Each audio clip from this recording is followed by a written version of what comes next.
This is in response to Dr. Paul Krugman's article in the New York Times on Monday, November 23, 2015, Health Reform Lives.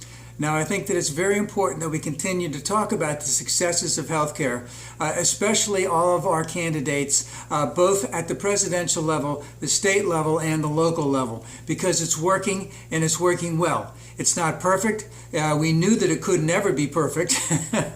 But it is working and it's working well, and all of the naysayers who had predicted all of the things that would happen, that have never happened, are still predicting its demise, even though the things that they said were going to happen never happened. And what were the things that the Affordable Care Act was going to die of? It was going to die of death panels. That's where people, doctors talk to, let's say, loved ones about end-of-life stages. The second thing was that it was going to be a job killer. Remember how Boehner would always run around and talk about what an incredible job killer it was going to be, and many Republicans did also, that it was going to go into its own death spiral because there would only be the worst of the worst insured, and then insurance companies couldn't make money. I haven't seen that happening, and that there would be tremendous increases in premiums, and that we would have to, meaning people who are on private insurance, would be paying for all of the handouts, not handouts, but the subsidies by the Affordable Care Act. But what we found is basically it's working well. I believe it was 15 or 16 million people are now insured that had not been insured before. And even when the law was written, we knew that there would be a number of people, I can't remember the exact percentage, 15% of the population, who still would not get insurance. So it's imperfect even in that regard. But the point is, it has worked out. It has worked out for private insurers, and it has helped people who are qualified for Medicaid to get on Medicaid to get the subsidy so that they can get affordable health care.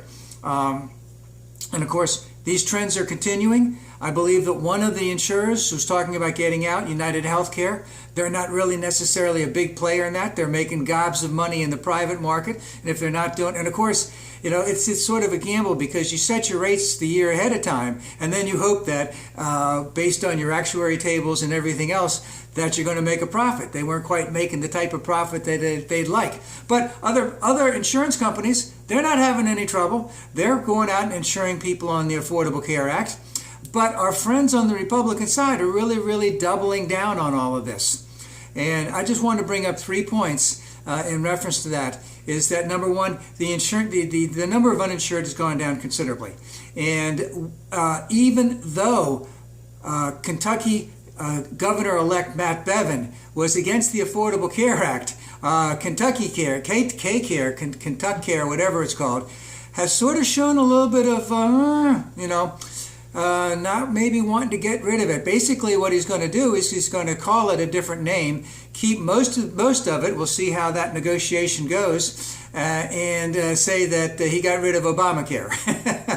And we've also seen that just recently Alabama is possibly looking into opting into the Medicaid aspect of Obamacare. So the number of uninsured are going down.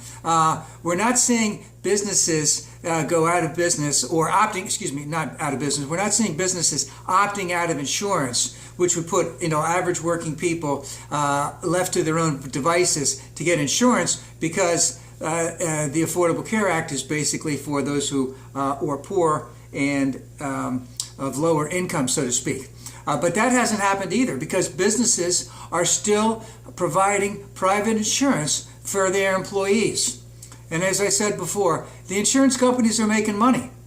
Now, I don't know how much this is going to be on the 2016 election, but it needs to be hammered in by all the Democrats what a good working thing it has been, and we need to make it better. We don't need to make it worse. We don't need to get rid of it, and we need to take it off the table, because even though our Republican friends are, let's say, doubling down on this, don't know how much of a winner it could be. Now, if they do decide, let's use the term opt out, of using it as an election issue, I know for sure that they'll come up with some more contrived contrived stories contrived stories that'll make contrived stories about how terrible all of these other things are, which of course will also be proven to be wrong as time goes on, but they might be very important as the election comes up. We'll see how that goes, especially with that downed jet from Russia today. We might have another war coming up. So we'll see.